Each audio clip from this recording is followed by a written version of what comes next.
three papers, wonderful to sort of set the interdisciplinarity of the stage and of the conference itself. And I know that probably some of you are already hungry. Your stomachs may be growling at this point, although I can't hear them. I won't go into a lengthy discussion of each paper. I think it makes more sense at this point to sort of speak to certain themes that probably will be addressed throughout the conference. Okay, so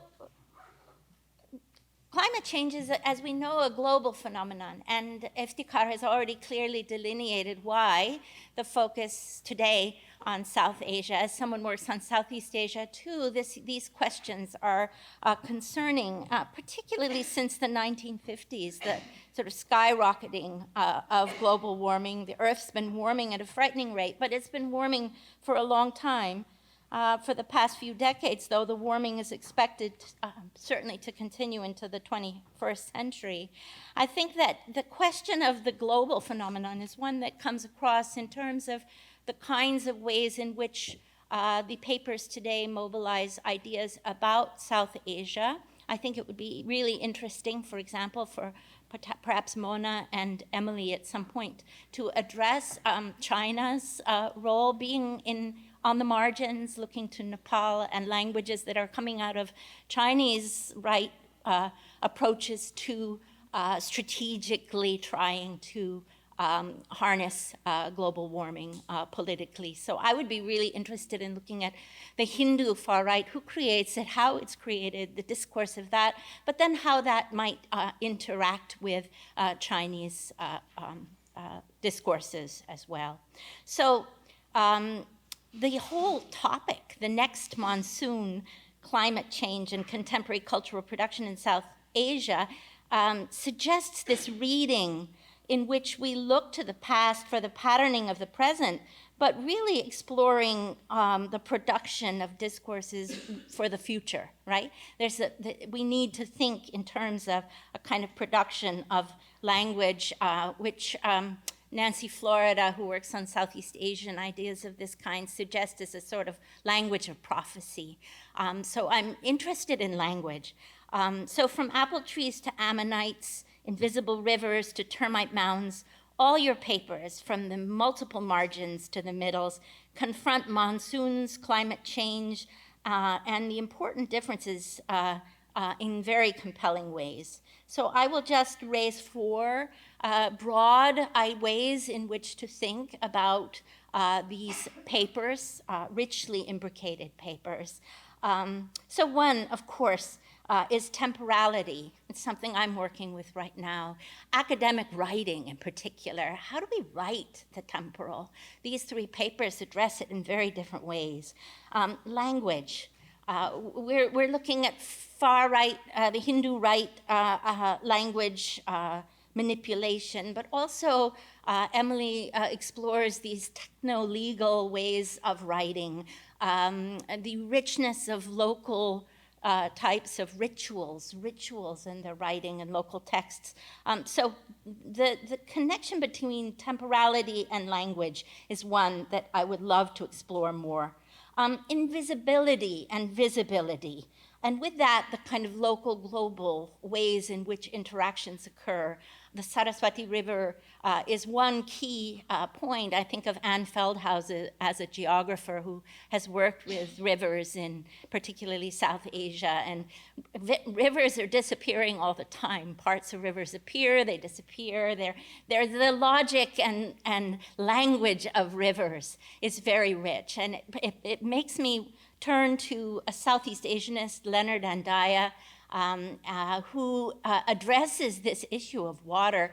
Where is the water coming from, right? The question of, is it rainwater? Is it seawater? Is it brackish water? Is it all the questions of water constrained through these three papers is something that interests me very much, and visibility and invisible. Sometimes invisible things are even more powerful, as the papers have pointed out. The next would be making innovation. Certainly Rupali's addresses this, but all the papers very much address this connection to making an innovation, the innovative ways in which local communities adapt to these changes and the richness of that. And finally, the fourth would be, for me, movement.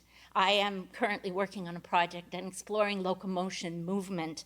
How do we write movement into our analyses, and mapping? So particularly, the actual displacements addressed in the first, or the ritual mappings. So those four rubrics I thought would be a really rich place to start. And then, because I know we're hungry and want to have lunch eventually, I would like to open it up for questions from the audience. If any of you would particularly like to engage with what I've just brought up, please do so. And I think interactively with each other, because I think that's the richness of the possibilities here. So without further ado, I'll take my seat. And do I need to call up? I'll just let you raise your hands, rise, and ask your question. The panel will. No, I'm done with managing. I will.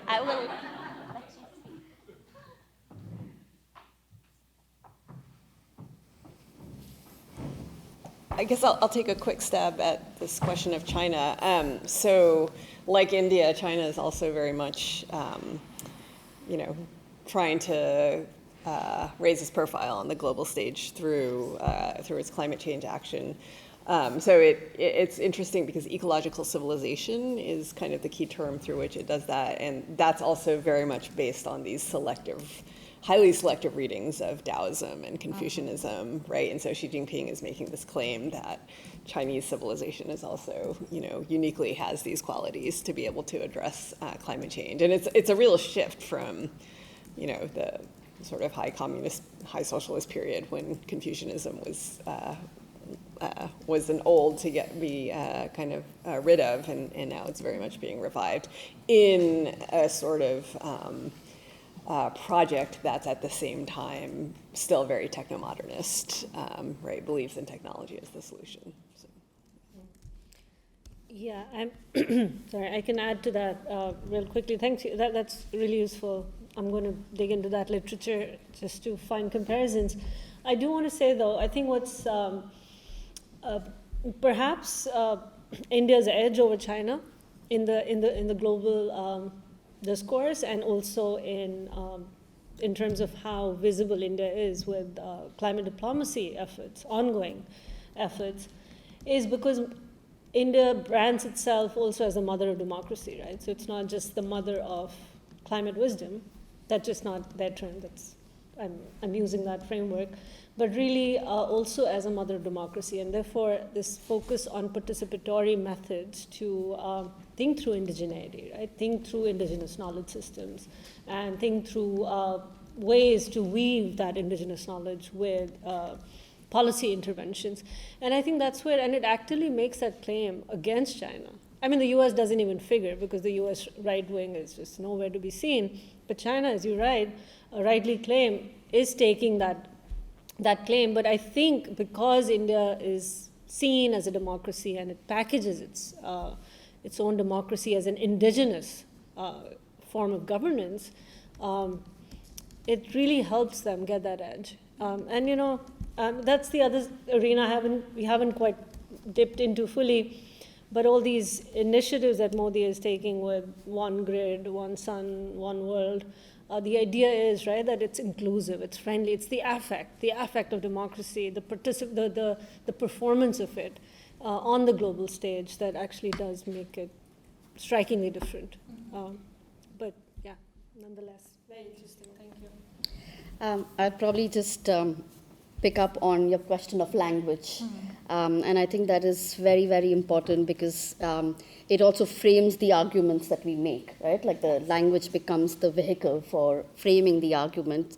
And I think, and to extend that, I think the question of form, I think, becomes really important as well. What is the form through which you think? And I think that'll be really nice to also look at, not only in this panel, but in the subsequent panels that come up, what are our forms of thinking of some of these questions. And I think, for example, very, very important questions that have been raised here, the Hindu right has a form that it works with, right? Like it reaches you, it has that reach because of the the form that it mobilizes, right? So I think the question for us as academics, as researchers, as pedagogues, as practitioners, what is then the form that you kind of work with to, I wouldn't say counter, because counter becomes it's easy to get captured, but what is then the form through which one actually works out some of these questions, I think is something that will become important for us to discuss in the future panels as well. Yeah, and thank you for bringing up Anna Singh's work.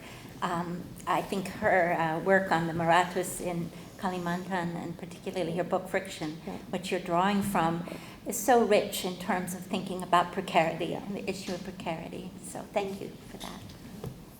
So let's open it up. I just had a quick response to one other thing you mentioned, and that was about, I think where the water comes from, and I think that's a really interesting question. That's why the original title was on monsoons and mythic rivers, because we were trying to initially track how scientists, right, are tracking the disappearance of Saraswati. And Saraswati is actually often used very uncritically in scientific literature, coming not just out of India, but also the US and the UK. So we've kind of not dealt with that yet because that got really tricky for multiple reasons. But I think one thing that kept coming up was, where did Saraswati get its water from? I mean, that's a key question, right? So people either claim it was a monsoonal river and therefore it was not perennial, and others will claim, no, it was a Himalayan river, glacial fed, and therefore it was perennial.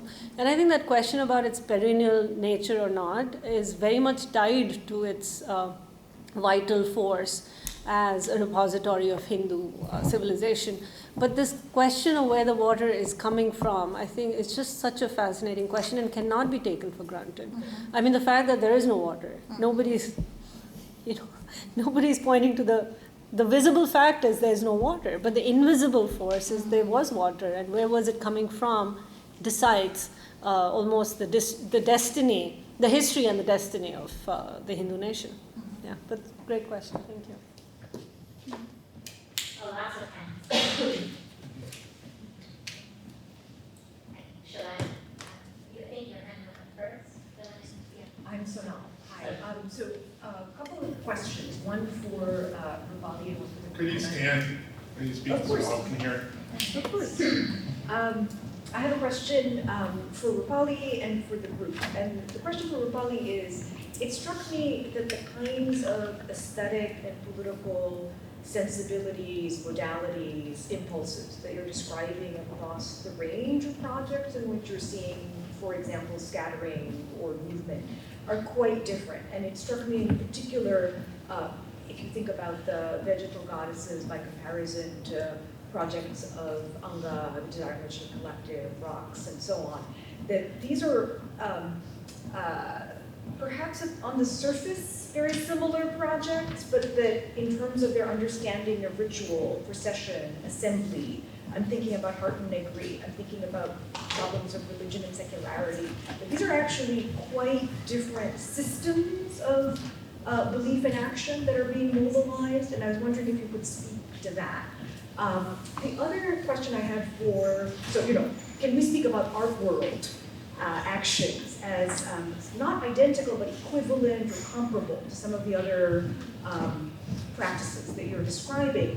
The other question I have for the group, and this is perhaps what we're going to pursue over the next couple of days, but what are, and thank you, Kaja, that was very helpful in terms of helping me understand how I might ask the question, but what about other languages, temporalities, movements, stories? And I don't necessarily want to say that those other stories, temporalities, and movements have to be alternative or resistant or resilient or named in any way. But I feel like we have a pretty good understanding of what a dominant logic is. And I kind of would like to hear, what are other ways of thinking about climate, environment, place that are emerging.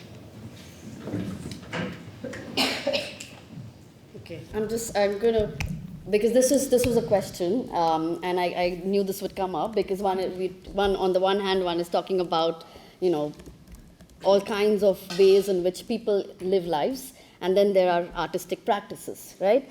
And for me, it was important to bring these together on the same table, because one of the things that I'm arguing is that one has to look at these as forms of life, you know, and once you start looking at them as forms of life, then they don't become instrumental in the way art becomes a project, or, you know, I think it goes beyond this idea of, you know, secular or non-secular, but it becomes a form of life that is negotiated, you know, constantly negotiated and reworked. And I think that's where life becomes a project. And then it becomes important for you to bring them together on the same platform, because it's not that one is not negotiating, you know.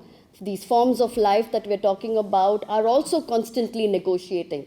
And of course, there are, you know, problems in both ways of, you know, some of them may be like the artistic projects may have other pitfalls, you know, they're connected to other strings that are attached, you know, I mean, all kinds of things that we are all implicated in, funding structures and, you know, all kinds of things, but you're constantly negotiating. At the same time, these other life forms are also constantly negotiating. So I thought it was important to bring these together on the same platform to speak of how might we rethink our ways of practice as forms of life that then, you know, that then start sort of working themselves out, as opposed to the instrumentalized logics from our various disciplines.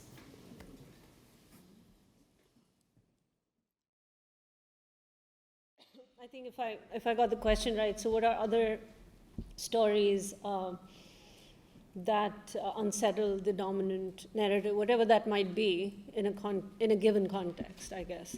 I mean, in my previous work, I've written about how, for example, in Kashmir, where I work along the line of control, very much similar to what Emily described in her work, the glacial melting is described as a response of the glaciers, as an angry response of the glaciers to intense militarization and war over the years.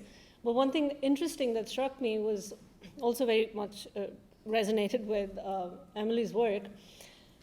For people, it was basically the dam. You know, there's a 330 megawatt dam that India is constructing on River Kishinganga, which is a tributary of the River Jhelum. And the perception was that that dam was actually reducing the temperature, right? Because of the reservoir, it was reducing the temperature. Gurez, this place where it's located, where it's built, the dam, it's already a cold desert. That is its sort of dominant perception. It's a cold desert. It remains cut off from the rest of the state for 7 months a year. So what the dam was going to do was reduce the temperature further. So compared to these universalizing discourses about global warming, and that has become kind of the hegemonic language to think about climate change, for people in Gurez, the worry was worsening winter. That's how they thought of this sort of shifting category of climate and weather, and also how they obfuscated or they obscured, you know, these perhaps obscure is not the word, they blurred the boundaries easy boundaries between weather and climate, right? For them, the short term, the weather was indicative of long-term changes. And I've written about that in other places, but precisely it is this idea that it's not climate, it's not global warming, but something else that's happening. And also it's not infrastructural remoteness necessarily, but infrastructural proximity that's bringing about these changes. So yeah. Yeah, I have a few examples from sort of Tibetan Plateau as well. So I talked about, in some cases, it's an understanding of territorial deities and kind of retribution for various kind of harms to the deities. There's also, you know, there's not one, of course, Tibetan or Buddhist response. Other people talk about sort of long cycles of decline, like eons long, and I've had many people tell me the reasons for environmental decline is because we're in an age of degeneration, right, from a Buddhist perspective. So that's bringing in these like long cycles.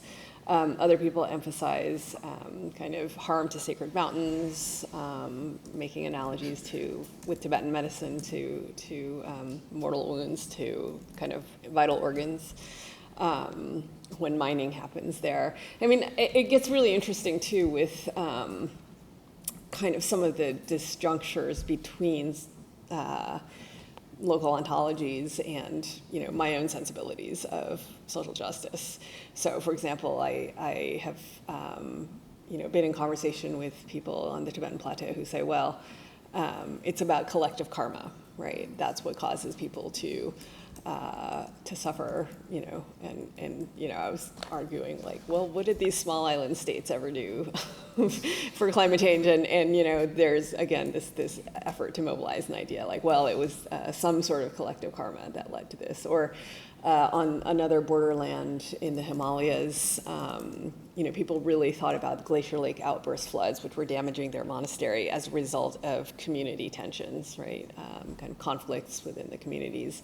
And then sort of Nepali NGOs and other scientists came in and said, no, this is because of global climate change. And so on the one hand, they're trying to make an argument that you didn't contribute to this problem, but is it also, what do we do with this idea of ontological justice, right, versus the political ecological or political economic?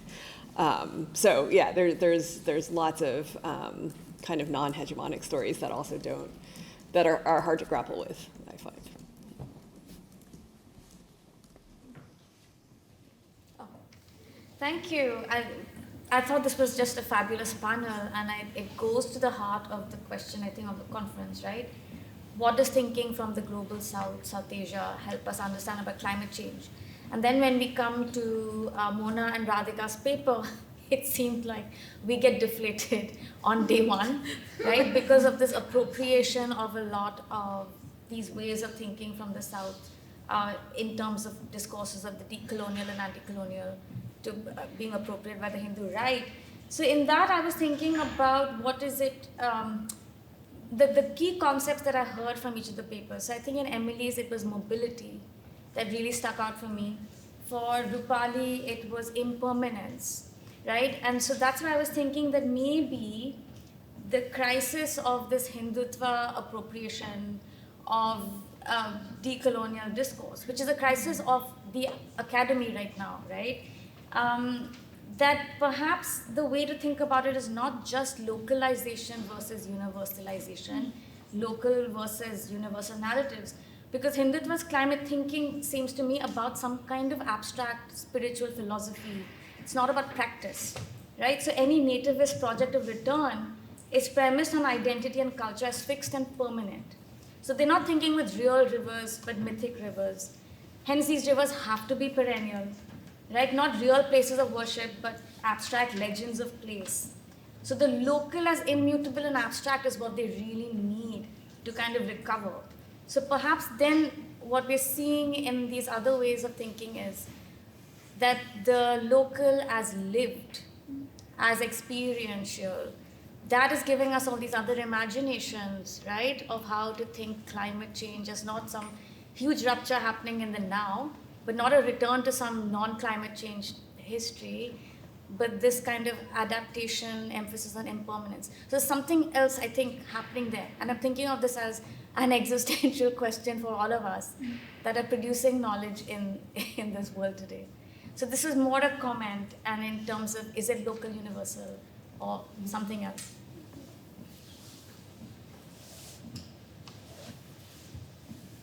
Take on your question. Just, I don't know, too many hands in the air. I don't know which one's go first. My question's actually very similar to Devashri's, so is it okay if I just jump in? So I was also, Mona, really struck by your critique of the local and the way in which you sort of juxtaposed it to the universal. And I wondered whether you could just elaborate a bit on where this universal versus local is coming, because in my understanding, the need for local narratives about climate change actually stems from the universalism of Euro-American, Eurocentric climate science, which is deeply universalist. And I'm saying this as someone who works with climate scientists in the UK, and you're constantly sort of banging your head against the wall trying to make them understand the need for the local or the particular. And again, I don't, I mean, if you think of Hindutva in this moment, they're sort of colonizing every aspect of society, whether it's a university, whether it's the state, whether it's climate politics, or it's gender politics, or anything, right? So in that sense, I don't know whether I would think of it as a localized narrative. It's also a particular kind of a narrative that is being critiqued within India itself. I mean, we could see this in Rupali's paper in a way, that there are ways in which you pass out different understandings of what climate politics are, right? And I also I'm curious to know who are the parties who are taking that kind of climate politics or that kind of narratives on climate seriously, other than academics or other than advocates of Hindutva themselves, right? So I mean, these are just questions. But I think I also then wanted to ask Rupali and Emily, just sort of following on from that, I'd be very curious, Emily, in your paper, to think about how within Muslim you have sort of got different narratives. So in fact, further disintegrating the local or sort of passing it out a bit more to tell us a bit more about how different people within Muslim might be differentially positioned within it. And Rupali, again, in your your very beautiful and very visual, actually very visually rich talk, I was also very interested in thinking about how we think about the concept of spatial ecologies or stories, but how do we think about whose stories, who is narrating it, who can do that work of actually constructing those visuals and putting them across. So whether we could actually think about this, think about the local in a more differentiated way in this. But thank you. What a terrific panel and 3 great papers. Can I jump in that question? Should we maybe just have a bunch of questions and then respond, or how's that? Yeah, because there's so many. So I have going off of that. Everyone's going off of each other. But I wanted to ask Emily this question, very specific to the local kind of experience. That trekking route map that you had, there was some images of the lakes, and you had mentioned that they're Hindu sacred lakes. So I was wondering, what is the relationship between this region and the Nepali kind of state? And do you see similar dynamics with the Nepali kind of Hindu? Is it kind of a co-optation of sacred landscapes and names? And do you see any kind of similar dynamics taking place within this region and the Nepali kind of Hindu political and the spiritual kind of, yeah. All right, yes. Thank you for the brilliant papers, and Parag. Just one question, and I think it kind of relates to what Mr. Devishi and Mr. Mathur was saying, is that, so one big question is, do then decolonization need to be a cautionary tale? Because for South Asia especially, where there are already existing segregations in different caste, class, and so many. But how do then, in one hand, where decolonization need to happen, but how do a defense against it is also brought out? Because I think what I was seeing a connection between what Professor Khan presented and what Professor Gupta was presenting about, one was that infrastructural proximity is necessary, but when infrastructural proximity also comes with permanence, let's say dams, versus the fluidity or breaking the rigidity of infrastructures through existing buildings like the huts or some of that. So how do this, and then what are people who get access to some of this is something I was thinking about. And this is also kind of interesting to think, because right now as I'm sitting here, there are actually landslides happening back in Northeast India where news is already flooding. But at the same time, what I'm thinking is that how then these infrastructures are also points of building on, get people getting some access to, let's say, economic wealth. There are dams that are happening in large numbers in, let's say, in northeastern part of India and the eastern Himalayas, which are also giving people lots of money, lots in crores. And when that is happening, then how that whole process is changing the social structure. Because the Magbihu example that you point out in your third pedagogy, that was something that is, let's say, happening in Guwahati. But when I go to villages, these things which used to happen as a village ritual are now becoming more and more monetized. And there are only a group of people who come and build it. So then how then, because of the money that is coming from these infrastructures that are coming, so then how do we take this into account, where we need to point out that these are problematic, but also these are also giving people some access. So as a student, I always feel very perplexed to deal with this question. So I was just thinking. Thank you. Maybe one more, and then let's let the speaker. So my question is also related to what Susan had said in the beginning, but I want to specifically think about in Professor Ye's work and Professor Khan's work, more than human alliances, the more than human kinship. Does that come up as a response to climate change? And so thank you so much for all your papers. Really wonderful.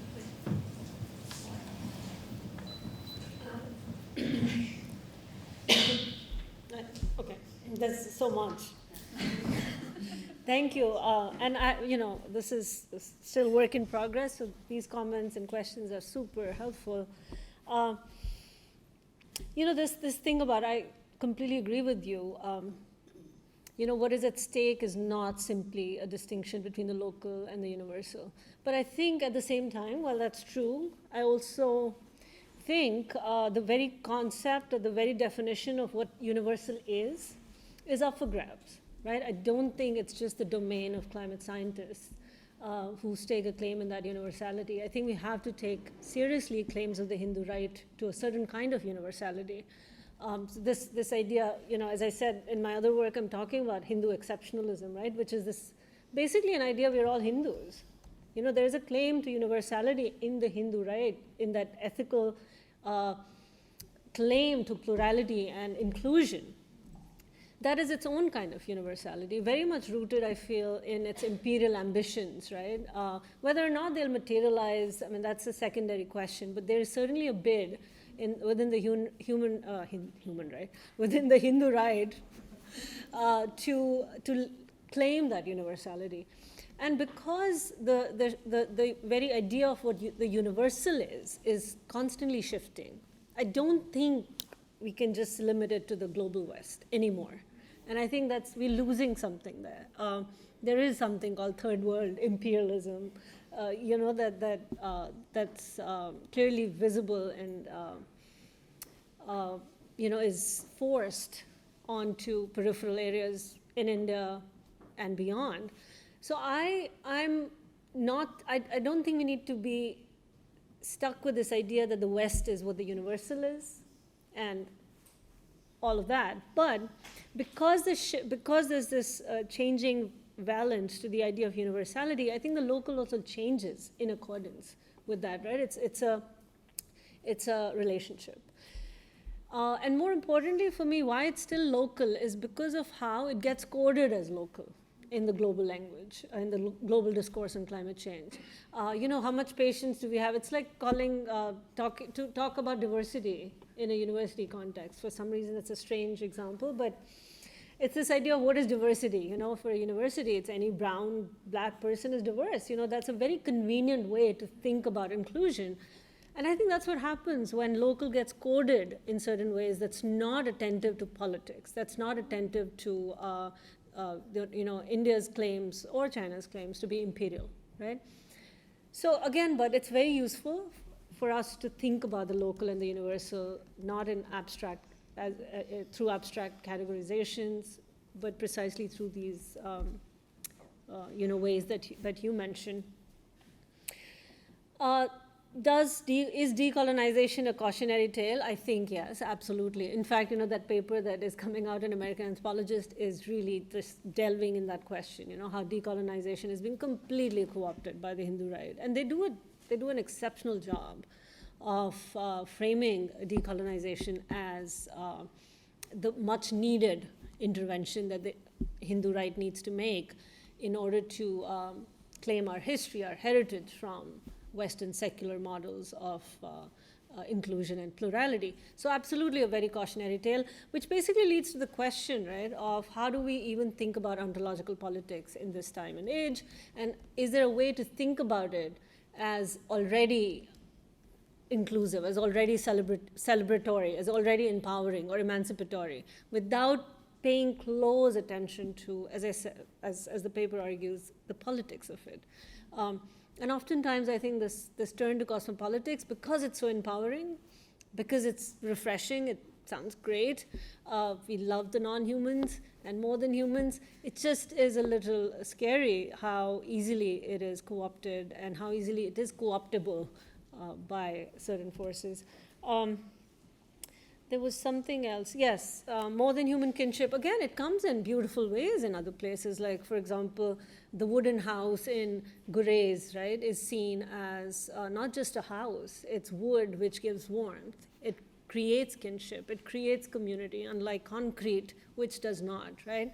Or glaciers that are seen as givers, that are seen as providers. So there is that beauty in that relationship with the local that you were pointing to, which is not abstract, which is lived. And I think that's a very important point Debashri mentioned. You see that, but again, the contextualization is key in this moment. I don't think we can just divorce ontology and cosmopolitics from the politics of it. Let's see, which questions. So in response to Mabel, I haven't seen the kind of co-optation of the landscape to date. I know that salograms are, have a lot of symbolic resonance, and I think there was some recent gift from Nepal to India of salograms, but Muktanath has been kind of a sacred site for a very long time, but for both Hindus and Buddhists, and that's sort of recognized. There's lots and lots of pilgrims who are coming, and so there is a transformation with the road coming in, with more and more, as the trek has gotten less pleasant because of the road.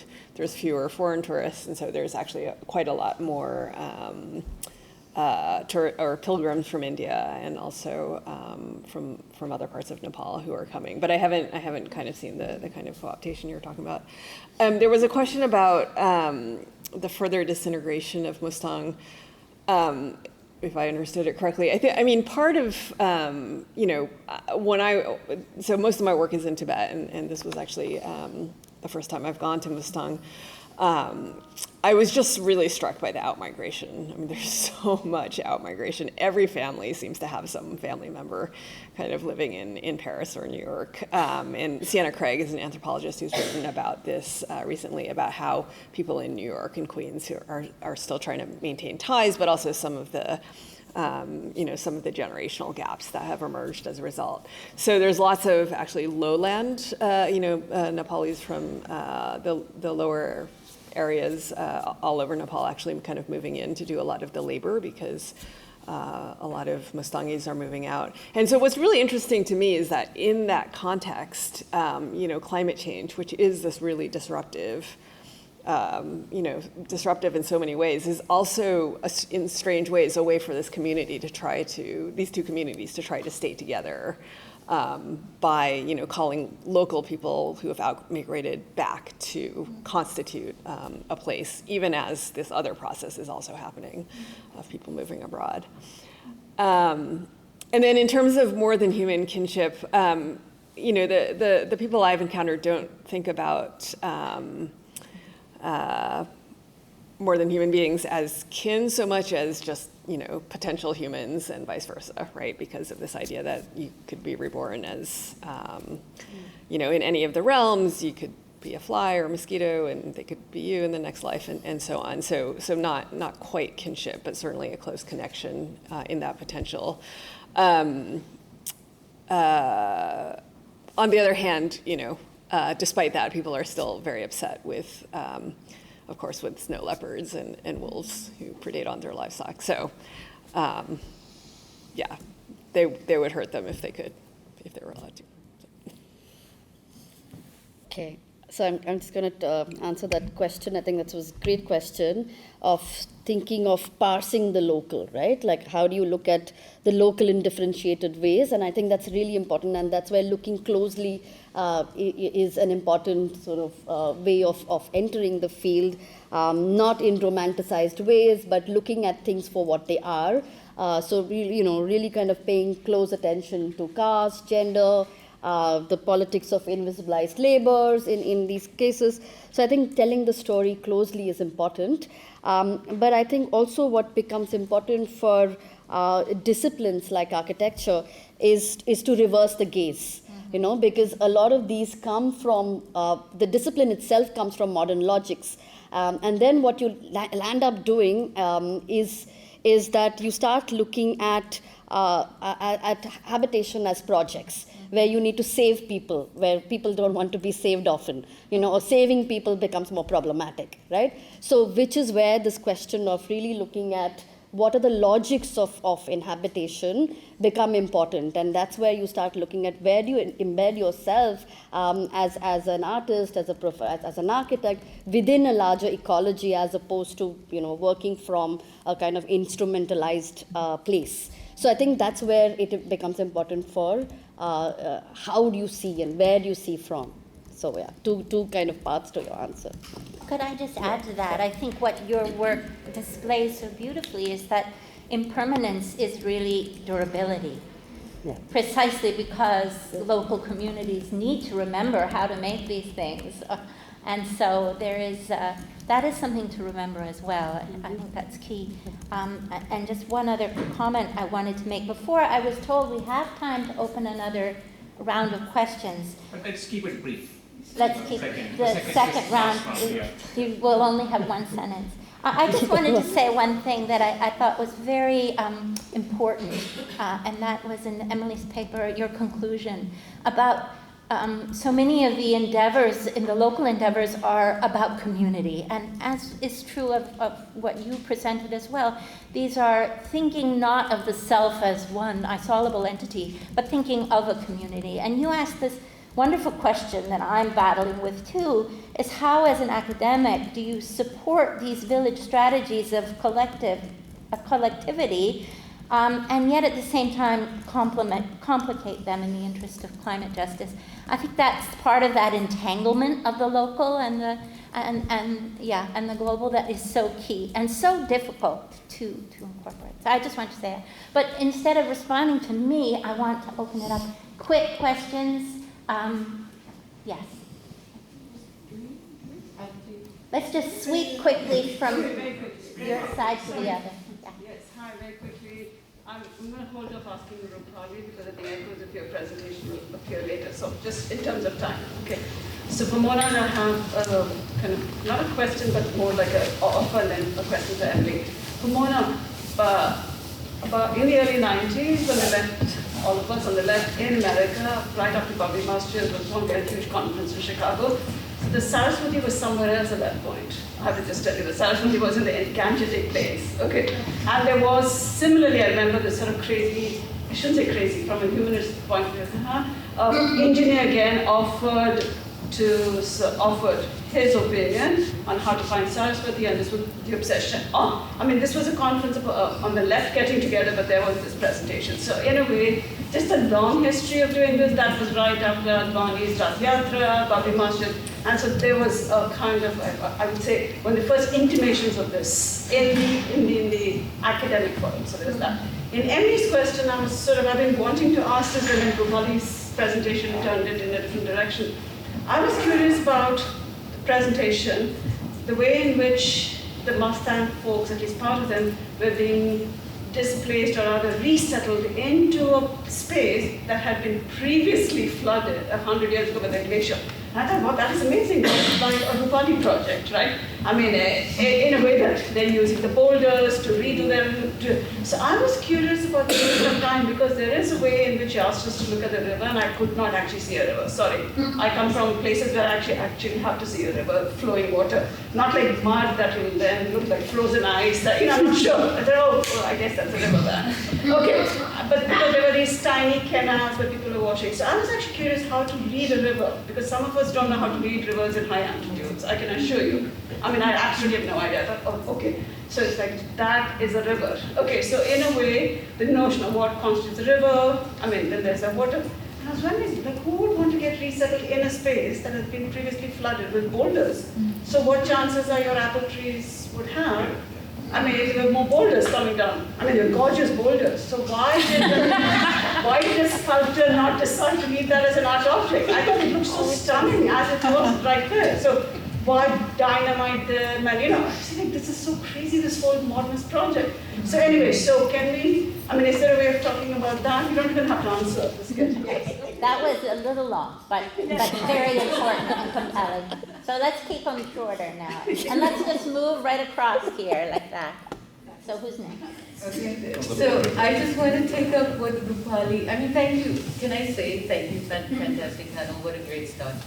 I want to take up what Rupali said about the form, paying attention to the form of Hindu nationalist discourse and practice, and also come at the local in another way, which is to say, it's very easy to take down people like Mr. Oak, right, and on the basis of his logical inconsistency and so on. What I'm getting very interested in is to try and make sense of their sense-making, right?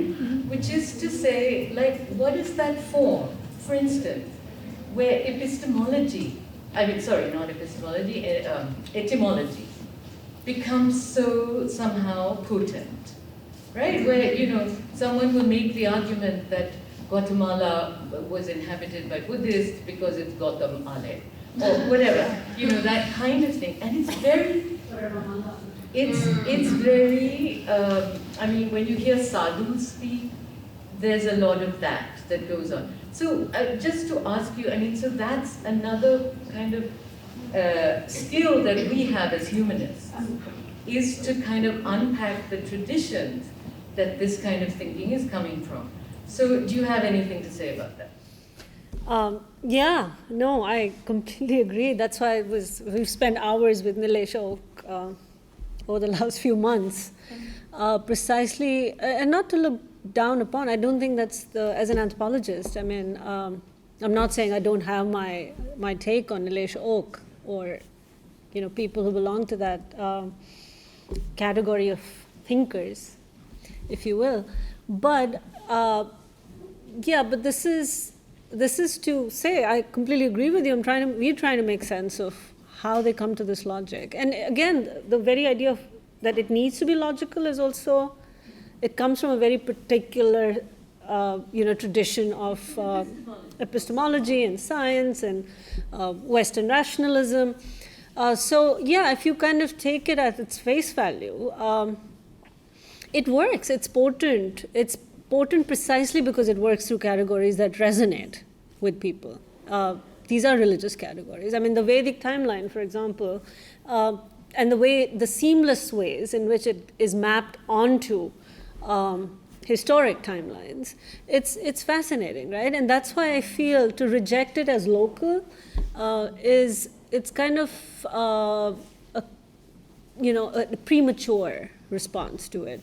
So rather than, and that's why we feel we need to go back to the category local. We need to really think about how this is offering, at least in their minds, a very grounded understanding of, in their minds, right? Not a very abstract understanding of how cultures came to be, how the civilization came to be, and so on and so forth. And then, having said that, I do think rather than just leaving it there, we need to situate it within the moment, the political moment. I think that's where they leave it. They leave it there, and then the political is obscured, right, from their analysis completely. It's presented as pure knowledge, right? That, of course, it's presented as decolonized knowledge. The very idea that we should only be looking at Western timelines instead of stretching back to the times of the Ramayana, the Mahabharata, and the Rig Veda. It's precisely that move towards decolonization, right, that Parag mentioned earlier. So what do we do with that? That is, and I think we need to do a lot of work to undo those histories. I don't think, because again, it is about what gets coded as universal, what gets coded as local in this moment. And I think we need to figure out that for all of us and for our survival, what that is. Thank you all. I think that this has been so rich, and we've been given an opportunity to have so many questions, but I'm sure you're all hungry.